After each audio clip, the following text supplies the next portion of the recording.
So without any further ado, it is my real pleasure to introduce and welcome the artist Johan Creten.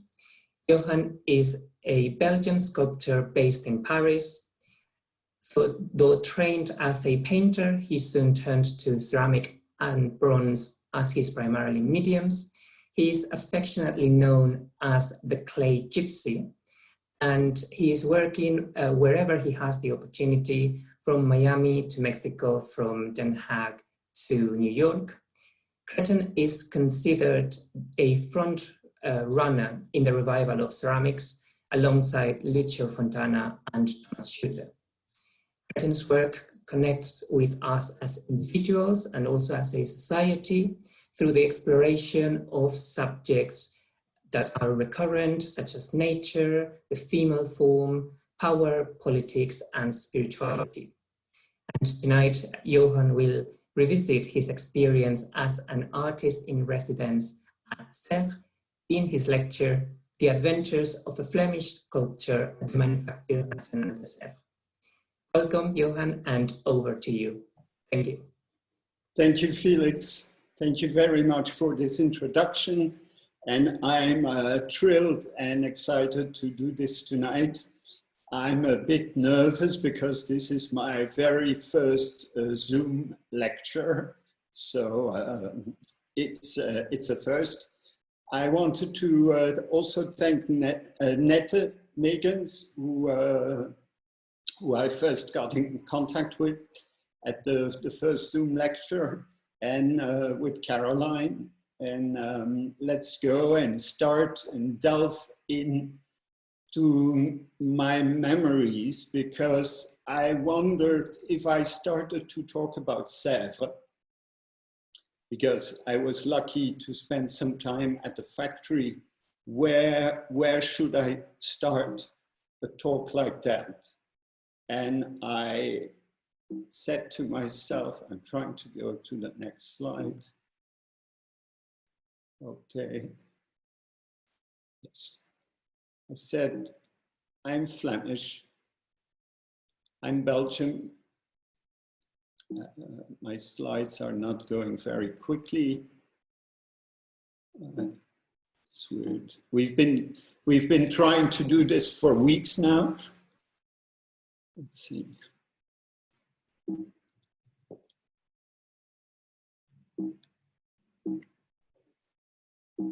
Felix, I've got a slight problem with my, okay, maybe it works now. I grew up in a small Belgian town, and I really have a problem with my slides. Okay, false start. Let's start all over. What you see here is a young boy in a Belgian city called Tiene. My parents were, my mother taught history, my father loved books, but I was a small child, and I think if you see my eyes, there was a sadness in there that hasn't been gone yet. As a young boy in school, I got terribly bullied, and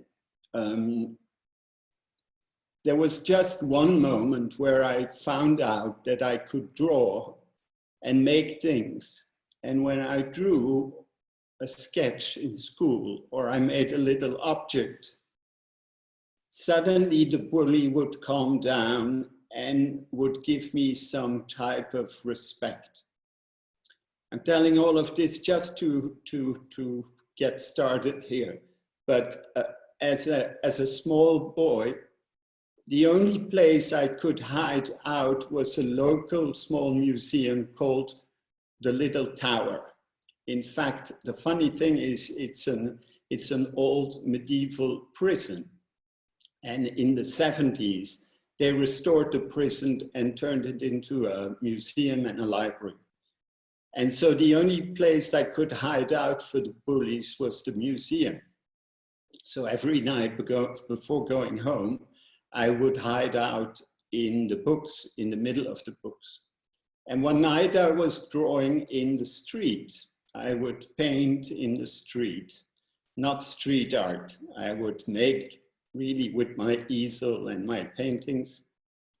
And there was this older couple called Madame et Monsieur Léonard, who saw me paint in the street, and they said, "Young boy, ask your mother if you can come to our place Wednesday afternoon after school." And my mother accepted. So I went to their house. It's the house on the right, 1636. And when you entered the house was filled from bottom to ceiling with artworks. And it looks a little bit like my own library looks today. It was dark, it was warm, there were comforting books, there were works of art everywhere. And every Wednesday after school, I would go there. And Monsieur and Madame Léonard would take out an object. I vividly remember when they opened up a cupboard and there was this collection of Christ. And here you've got a Christ figure from the 12th century that I got from St. Fogg. 40 years later or 35 years later, and that still reminds me of the emotion you have when you touch a work of art, because it was not hidden behind the glass in the museum. It was that suddenly the work of art was something you could touch. This long, strange introduction just to tell you that for me, to hold a work of art and also to make a work of art, but to hold a work of art is a kind of communication you have with somebody who was living way before you, or a kind of when you touch this Christ figure, there is something of the love and the energy and the doubt and the passion of the person who made these things in the 12th century that goes right to your own heart. And the lesson that Monsieur and Madame Léonard told me by going back there each week as a young kid of 14 is something that stuck with me. So when I turned into a painter, and I went to art school, I decided that staying in Belgium was going to be a problem, because Belgium is a very small place. So you see that in the next 20 years, I didn't really have a house. I didn't really have a fixed place, certainly not a studio. And I would be on the road a lot.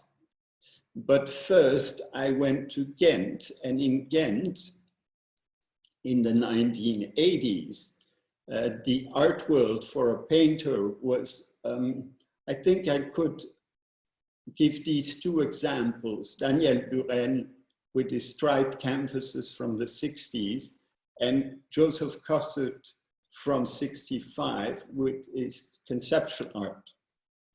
And in the art school, this kind of very conceptual, clear, strict vision of what art could be was very strong.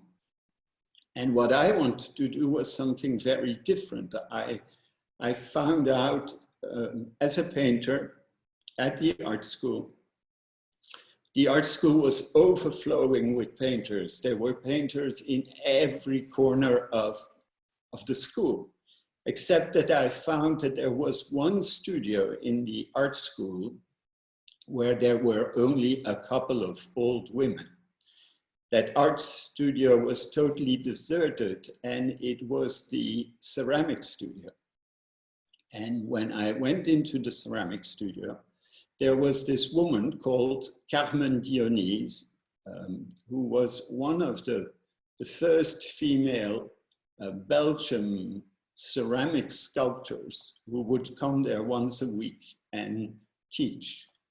And the moment I touched clay, I found that there was something different, that there was something I could do, something I didn't know really what yet. So I would glue these pieces of ceramics in the paintings. Carmen gave me the chance to get a scholarship, and I went to Paris.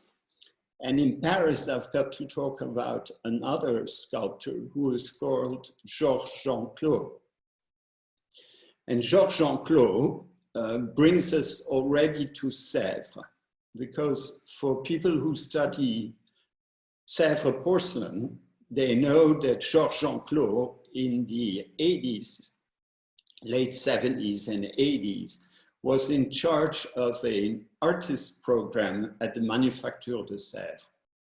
And his program, he himself, as you can see in the image, was a sculptor, a ceramic sculptor trained in the tradition of Rodin, Bourdelle, I believe he still knew Bourdelle, and then clay for him is a kind of material, a sculptor's material that you fire, but basically it's a sculpture material. It's got nothing to do with the glazes and the color.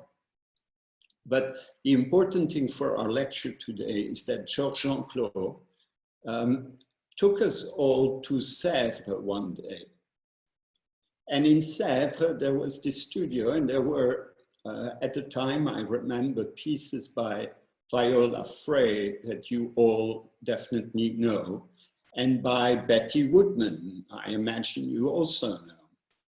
These women sculptors were doing work at Sèvres, and I saw some pieces under the dust in the corner, these cups, and I didn't really understand.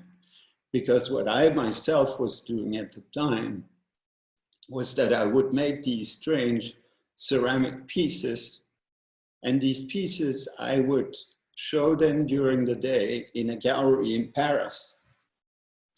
And at night, I would cradle the sculpture in my arms, and I would carry the sculpture through the city of Paris. And you may wonder why I'm doing this. In the conceptual art, there's a figure like Walter de Maria, who I found fascinating, because I said, what turns people so much against ceramics in the contemporary art world? Because that's why my story is a little bit confusing right now, but we'll get through this. In the 80s, ceramics was still an art world that was separate from the serious art world. There was this huge gap between people, mostly women, I think also, who worked in the ceramic world, and the discussions of the ceramic world, and the discussions in the art world. And you see here the Earth Room, 1977, of Walter de Maria. And I think that the basic thing is that the conceptual artists were somehow, and the serious painters, were somehow turned off by the material of clay. You wonder why. Why is clay such a taboo material? Why is it so,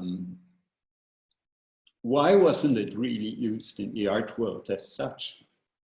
And I figured out that clay has this taboo value because it's dirty and it's wet and it's dark and it's something you walk on, and it's the ashes of the deaf. It's only who works with clay. Who works with clay? The laborer, the farmer, the bricklayer, the man who works with his hand. So I got somewhere that the guys who work with their hands are not the guys who work with their head.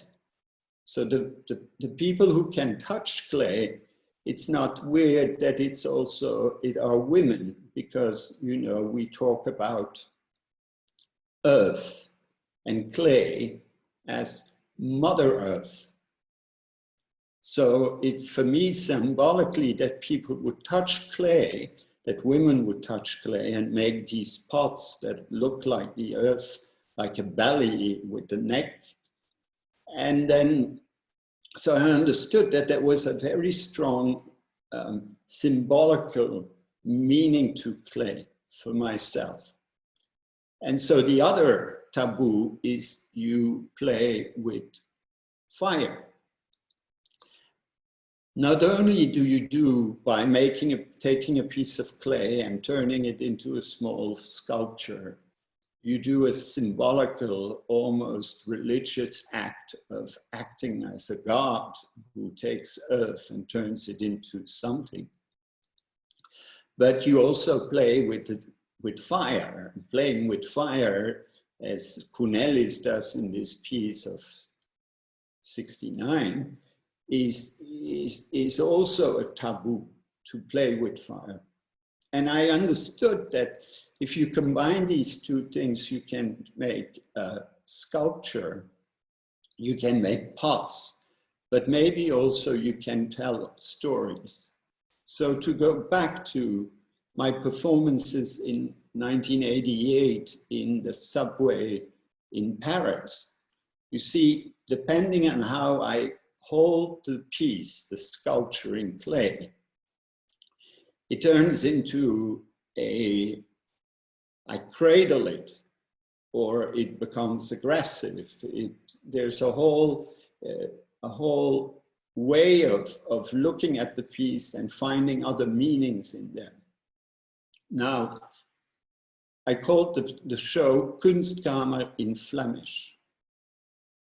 It was my way of dealing with figures as Joseph Beuys and Franz West. We're not here to talk about this, but I wanted to put them in there as a kind of reference.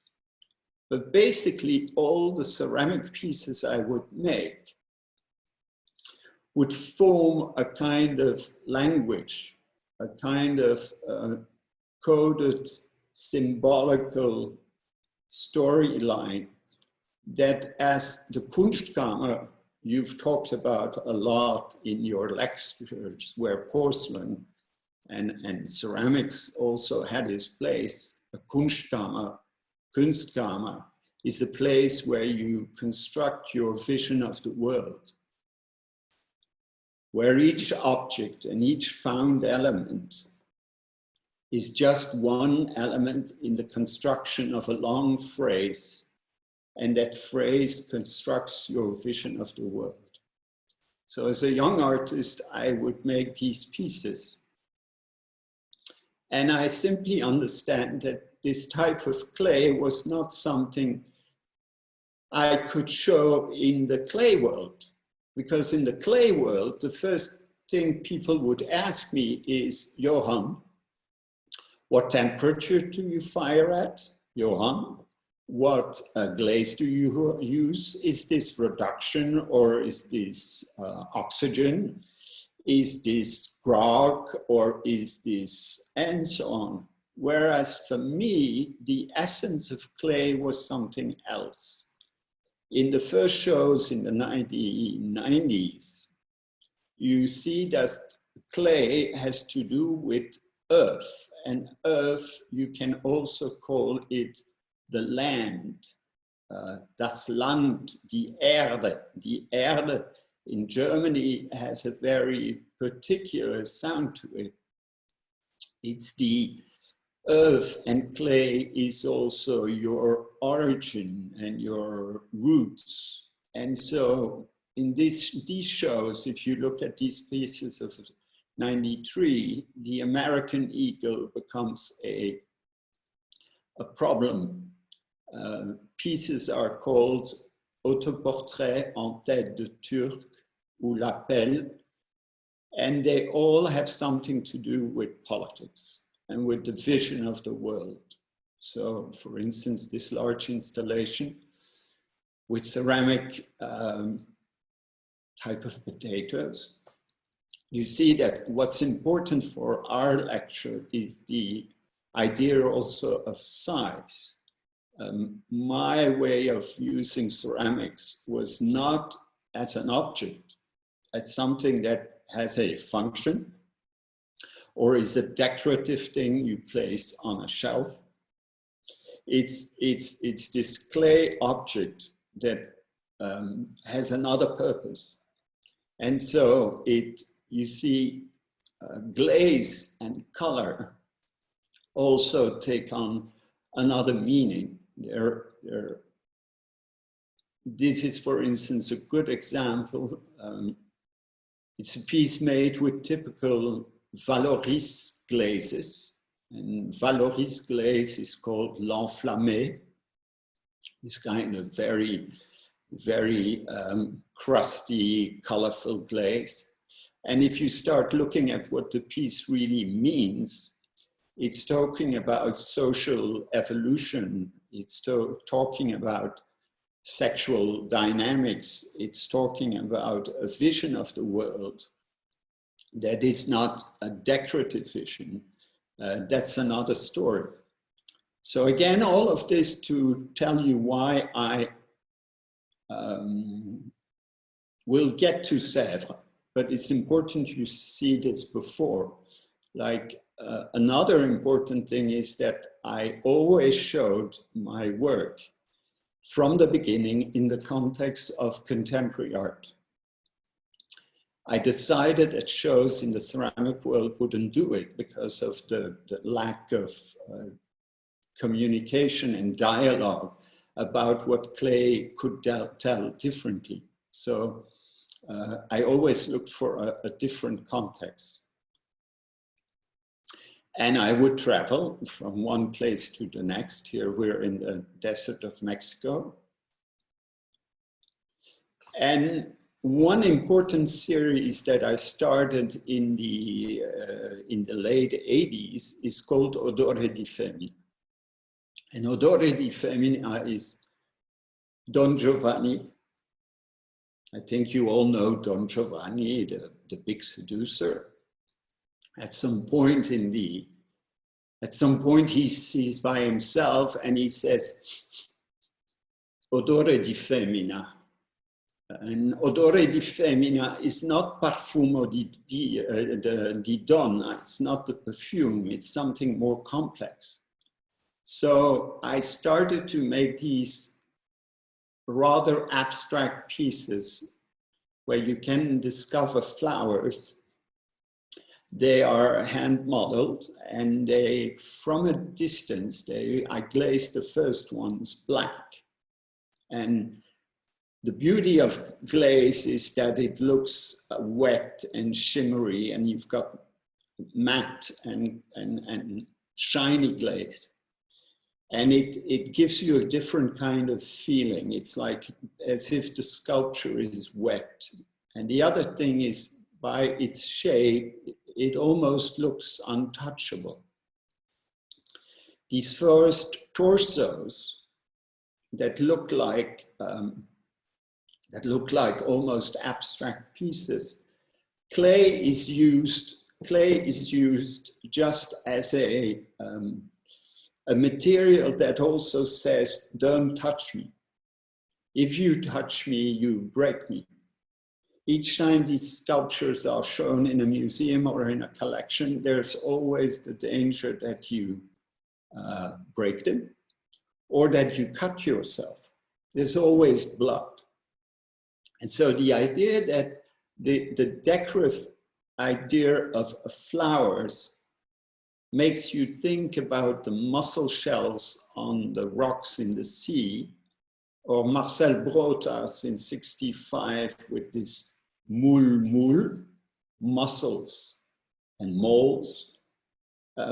In fact, this series tells you a whole story about how ceramics can talk about how they, women, are different from us, how relationships are between people. And at the same time, they're beautiful objects. If somebody is really interested, he can find on YouTube, you can find a short movie I made during quarantine. Because in the 90s, I made a show that's called En Quarantaine that explains a little bit the link between muscles, flowers, untouchabilities, and also another disease that destroyed the art world in the 80s and 90s, and that's like also a epidemic that isn't gone.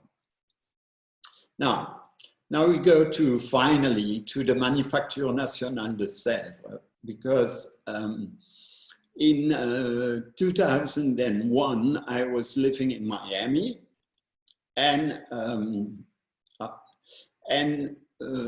I was living in Miami, and I was doing these torsos. And at Manufacture de Sèvres, there was a new director who is called David Cameo. And David Cameo arrived at the Manufacture with lots of new ideas, and he decided that the artist in residence program that Jean-Claude had done in the 70s and 80s, but that had somehow fizzled out, should be transformed in a new program. And David Cameo had seen my torsos and said, I'd love to make an edition of these works at Sèvres.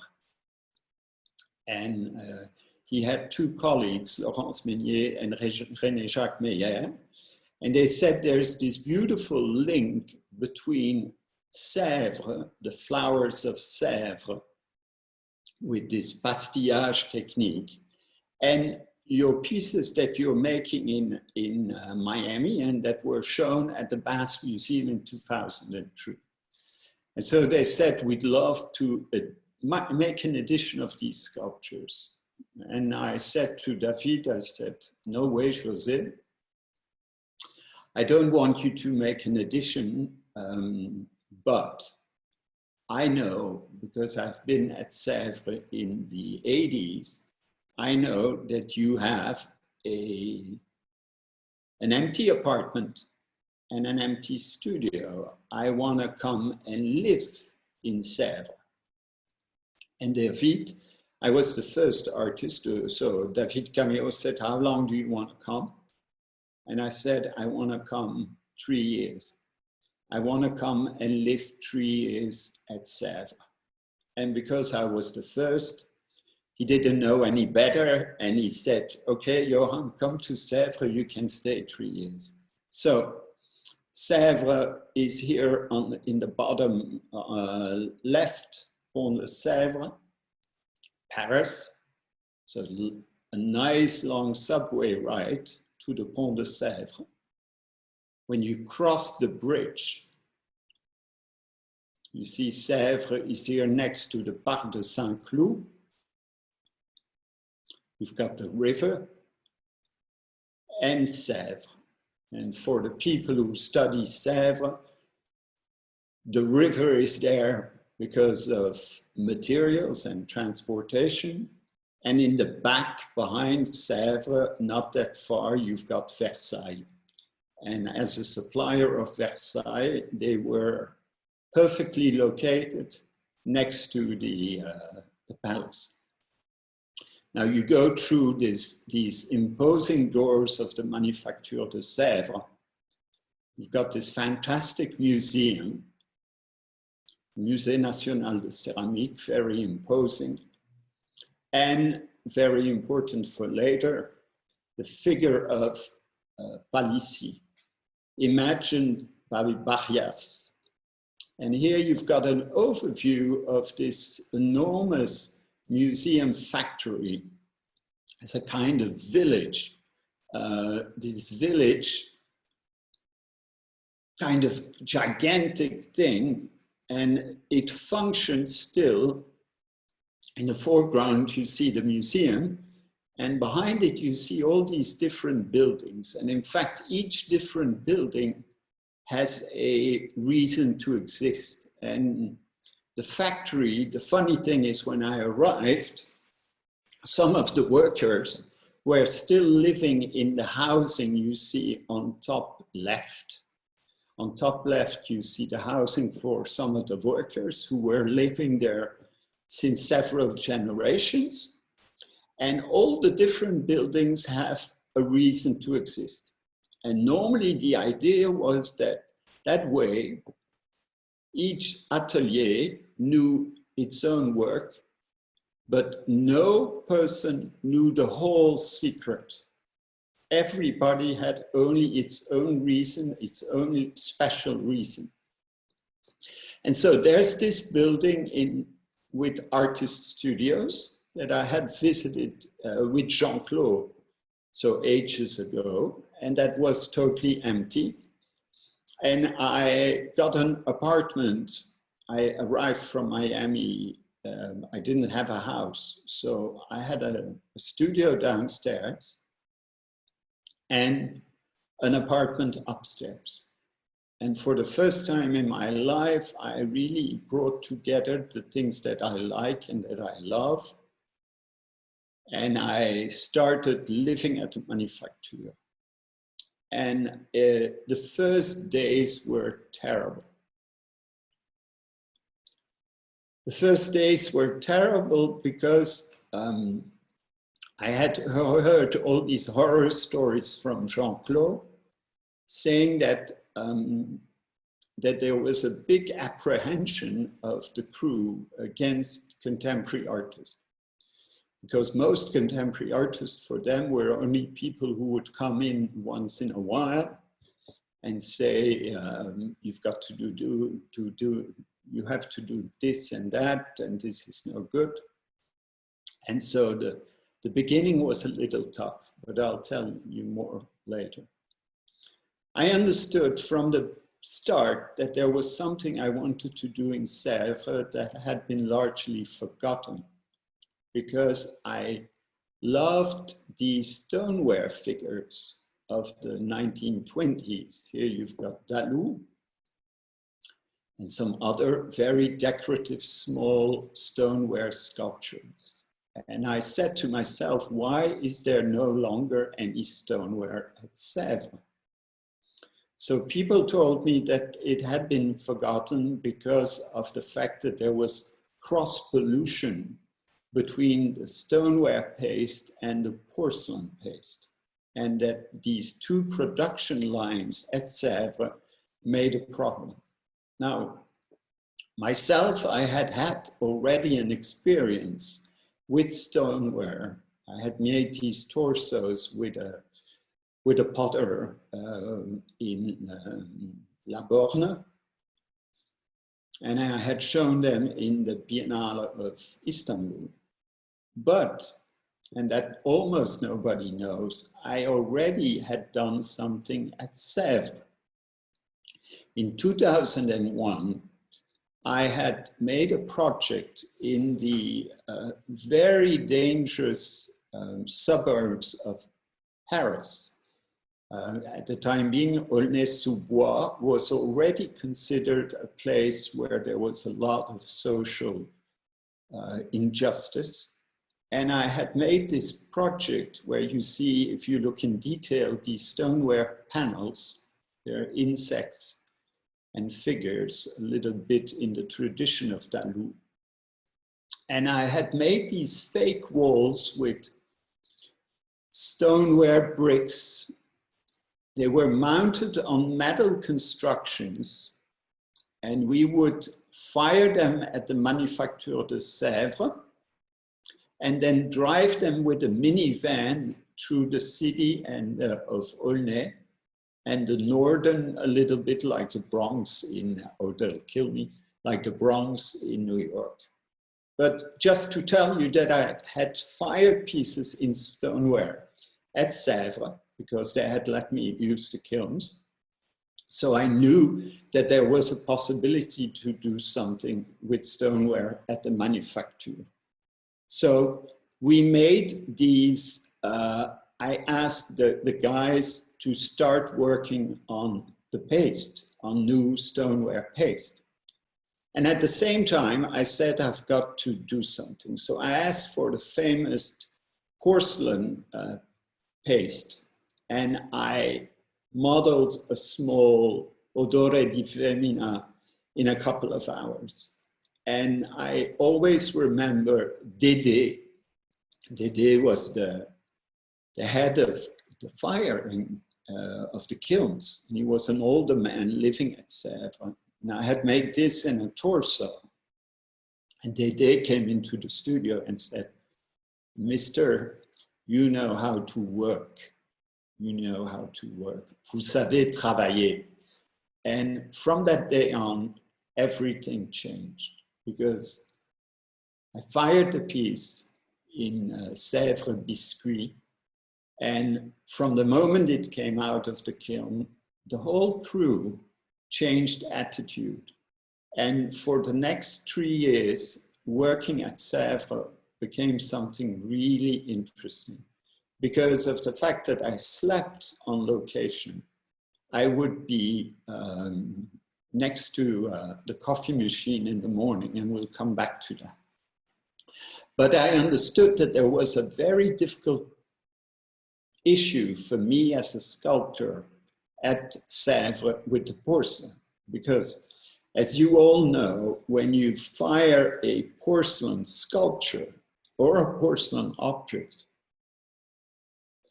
you need to have these supports like this. I found this on internet. You see, each element of the porcelain sculpture has to be supported.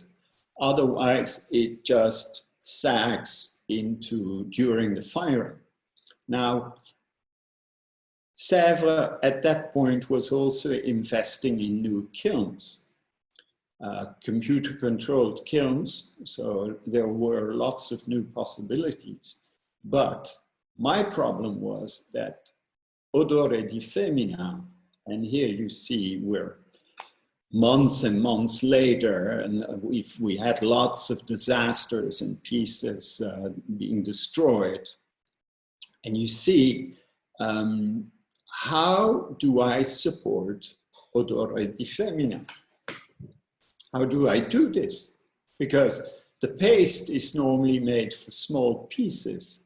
Behind it, you see just a fragment of, on the left, a fragment of a piece by Louise Bourgeois that was supported, but it was just an addition of an existing piece in plaster that she had sent. But we couldn't use the same types of techniques with my porcelain pieces. So I came up with two solutions. One solution was to change the paste. So I said, why don't we use the same idea as in the stoneware? We were making a stoneware paste. In the stoneware paste, you use grog, already fired clay that's been turned in little stones and then added to the paste, so it becomes stronger. It gives it something rough. The Sèvres porcelain paste is very smooth, and it's made for cups and sculptures and has to be very fine. So I said, why don't we, and this is a secret, maybe it'll, I said, why don't we break all the firing supports in porcelain and grind them into a kind of porcelain grog. And that porcelain grog was then added to the Sèvres porcelain paste. And we constructed a kind of hybrid paste that is between Sèvres porcelain and a kind of stoneware porcelain for easiness. That gave it and we would combine this new kind of porcelain paste with the traditional paste. So in fact, the sculpture is made of different types of porcelain. And then the other solution I had was, I said, instead of putting the supports on the outside of the piece, why don't we put all the supports in the inside of the piece? And everybody at Sèvres said, Johan Creten, you are as mad and crazy as a wild dog, but if you want to try it, let's try it. So we tried several things, and finally we arrived and we made the torsos. At the same time, I continued working with the stoneware paste. I had stoneware paste in the studio, and I would make those torsos. And here, the importance, I didn't have an image of the machine à café, the coffee machine, because the key to my adventure at Sèvres was the coffee machine. Because at the coffee machine, everybody in the morning would be together, and I needed answers. And this is a Odore di Femmina porcelain fired with glaze. And for the glaze, traditional connoisseurs in the audience will recognize the green that was used on this surface for Joseph II, or a green that's used in lots of Sèvres surfaces. And then the coffee machine is, the reason is there's a cleaning lady one morning who says, Monsieur Creten, I know you're looking for glazes. Suivez-moi. So I follow her and we walk through one of those buildings. On top of the staircase, under the roof, there's a hole in the wall. We climb through it, and under the roofs are crates with glazes from the 19th century, tests, archives that hadn't been opened, I think, in over a century. Now, the lab at Sèvres became totally crazy with me, and they were mad because I would come with these recipes from the 19th century, and nobody knew how they were going to find this combination. But we managed, and we used these kind of very, these images don't do justice in the sense that there's crystallization on the glazes. And all these new glazes and the paste and the stoneware have been used since my situation at Sèvres with new artists. Here you see naturally the famous Bleu de Sèvres, a torso that you suddenly saw on being carried to the kiln. I don't have much time left, so I'll have to go a little quicker, but a person that fascinated me was this sculpture of Bernard Palissy. And Bernard Palissy is standing in front of the Sèvres, and I understood his eyes. I think the eyes in this sculpture are the same eyes as I had in one of my first pictures as a kid. I think Palissy understood things and suffered. And in the sculpture, you see the kiln on the left, the book that he fires, the research, and the figure of Palissy. I found it fascinating how these plates that everybody talks about as decorative objects are for me objects of transformation. Because have you thought about the fact that all the animals on Palissy's plates have things in common? They're all animals that start from an egg, in water, swim underwater, and then change and walk over land, shed their skins and transform. So for me, Palissy wasn't about decorating. Palissy was about transformation, the transformation of dirty, wet clay into shiny objects of reflection.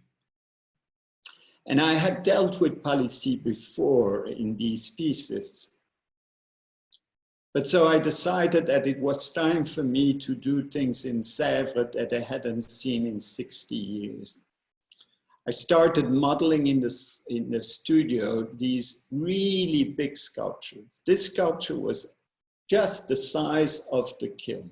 There's not an inch left. I remember when we brought this sculpture to the kiln, I had to saw off half an inch of the top so it could fit in the kiln. The major thing for Sèvres is that these pieces were modeled in one piece. There are lots of large-scale pieces in the history of Sèvres, but in the last 60 years, a lot of the large-scale pieces were made of several elements together, not one single piece. These pieces were works that you would look at from every angle. Their story would be different. There were these hommages à Palissy, tremendously big pieces that all start from, just like Dalou or Rodin, from small studies. These pieces are today very rare because I only made a few. And then the other problem was firing at Sèvres, because none of the people who fired the kilns had ever fired pieces of this size in one piece in the shops. So we came up with lots of solutions, because I had worked at the Alfred University in America. I had lived in Mexico. I had worked in very different studios, and they had this tremendous knowledge at Sèvres. So we came up with solutions. I'm not going to tell them all. And the idea was also at some point to start firing the wood kiln again. I'm looking at the hour, I still have some time. And these are the pieces when they came out of the kiln, with some red glazes, reduction firings.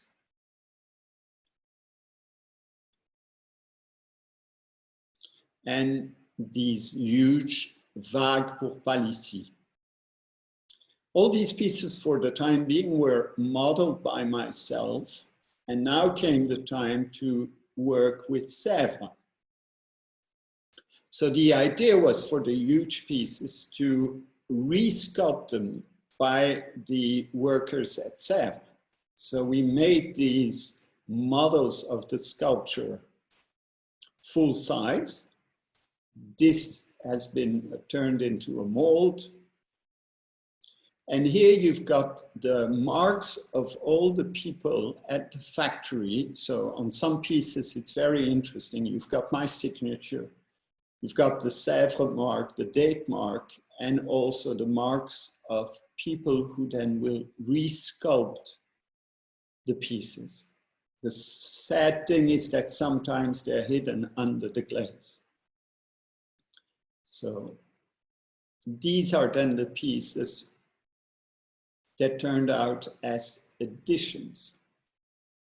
We showed them in 2006 at the Louvre, and I chose as my space the hidden space of Bernard Palissy, because I said that the story of transformation, the transformation from mud to stoneware, from a frail child to an artist who has a story. It was interesting to show them next to the sculptures at the Louvre, and to try and tell a story. And so to bring one of those untouchable torsos in Sèvres biscuit to these stunning rooms, it made for a wonderful story. Now you see in the torso there are openings that remind you maybe of a skull, or there's some other secrets in these pieces I won't tell today. And I was lucky to show them also at the Wallace. At the Wallace, they found a solution because at the time it was forbidden to show contemporary art, if I understood correctly, if I remember correctly. So they showed it in on the balcony. This is one of the other porcelain torsos. Again, the idea of size. For Sèvres, this was an interesting size. After that, we showed them at the Musée de la Chasse, where Odore di Femmina, if you see how we show it here next to these early paintings of sniffing dogs, there's another story. Or the small figurines in a dialogue with the large torso.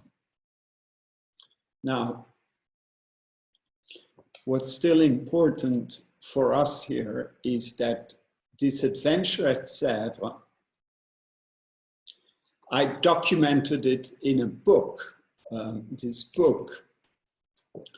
book has, like you see on the left, editions de la Manufacture Nationale de Sèvres, that gives an overview of these, what are there? Not many, you see pieces that we made in limited editions, but that are always finished by myself, glazed under my supervision, and finalized by myself. And then there's several pages of œuvres dites d'atelier, were the pieces that I modeled at Sèvres and that we've got the complete inventory. Now the funny thing is, and we're almost done, is that today with internet, I saw that one of the Odore di Femmina now has ended up in Seoul. And at the Manufacture itself, there's a new, since a few years, there's a new generation of women. The director is now Roman Sarfati, who has turned the production again more towards design and objects and less towards sculpture at a large scale. Valérie Jonca was already there and is in charge of the technical side. And I do not have yet had the pleasure to meet Charlotte Vignon, but it's a fantastic group of people. And I just got the news that an Odore di Femmina that I have finished, I think, more than a year ago, came out of the kiln, because to make the very limited editions, it has almost taken us 15 years. Sèvres has another vision of time. So it's a very intensive, labor-intensive project, and it has taken us a lot of time, like my lecture. You can follow me on Instagram. The next step for me is the show in a few weeks, if everything goes well, at the Manufacture, at the Villa Médicis in Rome, where I'll show 50 sculptures, including also quite a lot of pieces in ceramics. And with this, I am giving you back to Felix. This was a little longer than expected, but I hope it's okay. Thank you very much, Johan. It has been a fascinating lecture. I'm sure we have learned so much about Sèvres, how it's structured, how an artist would work there, about technique. So it has been absolutely wonderful. Thank you so much. And if I could ask you please to go back to this slide, our last slide announcing our next lecture, because For our next lecture, we are really happy and delighted to be welcoming no other than Dr. Caroline McCaffrey Howard, and she is going to be presenting part of her latest research on collecting Sèvres in 19th century Britain, with lecture titled Sèvres Mania in 1830s Paris, the second Earl of Lonsdale, Henry Broadwood, and Edward Holmes Baldock. And it's going to be on Sunday, the 20th of September at 6 p.m. UK time as usual.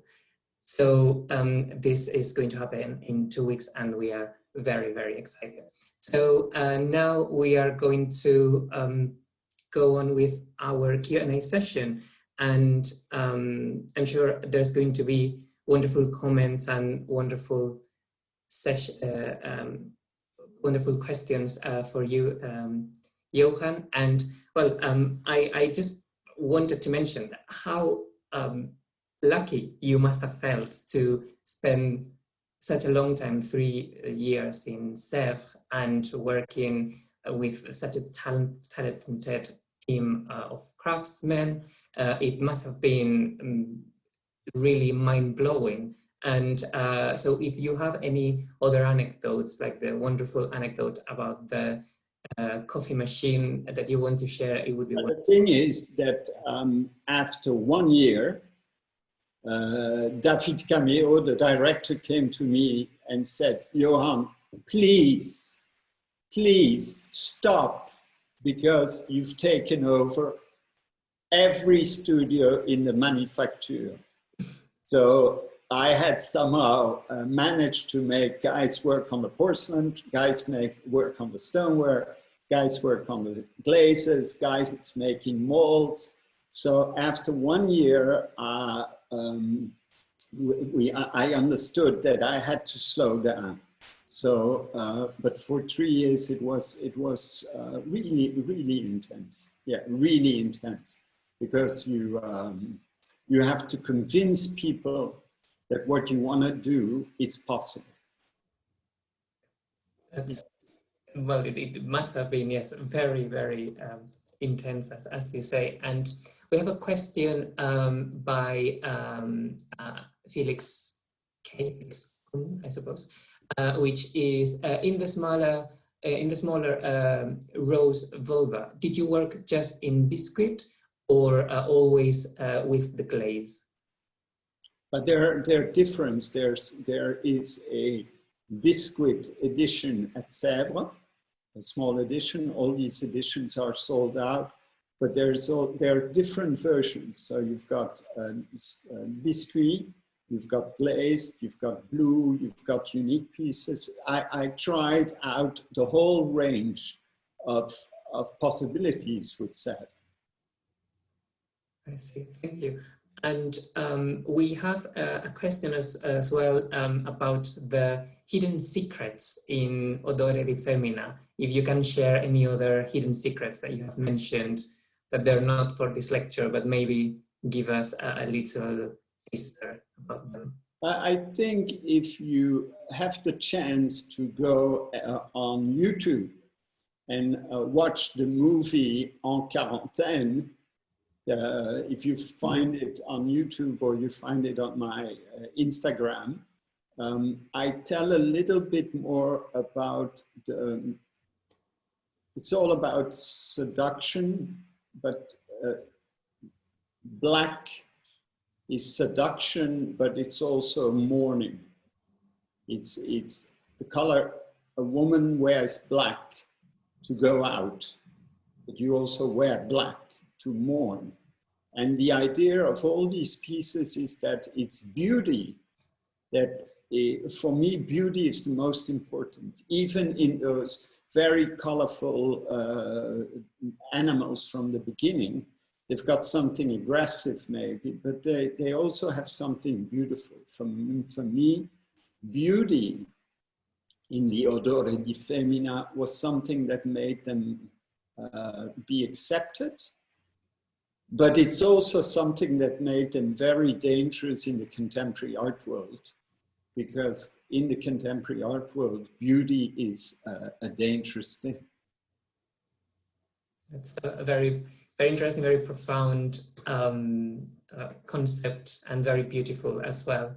So if you are happy with this one, I would just wanted to mention a lovely comment that I don't know if you have had the chance to read it. No, I didn't read saying, dear brother, your parents are proud. So okay. From I just Cinta. Luxembourg, yes, my parents. Lovely. Been in a long time. The gallery, Rome, Berkeley. Yes, I worked in Berkeley too. I worked, yeah, fun. Okay. So if you think we are going to get to the end of this lecture, so thank you again very much, Johan. It has been absolutely wonderful. I have personally enjoyed it very much. I'm sure everyone has.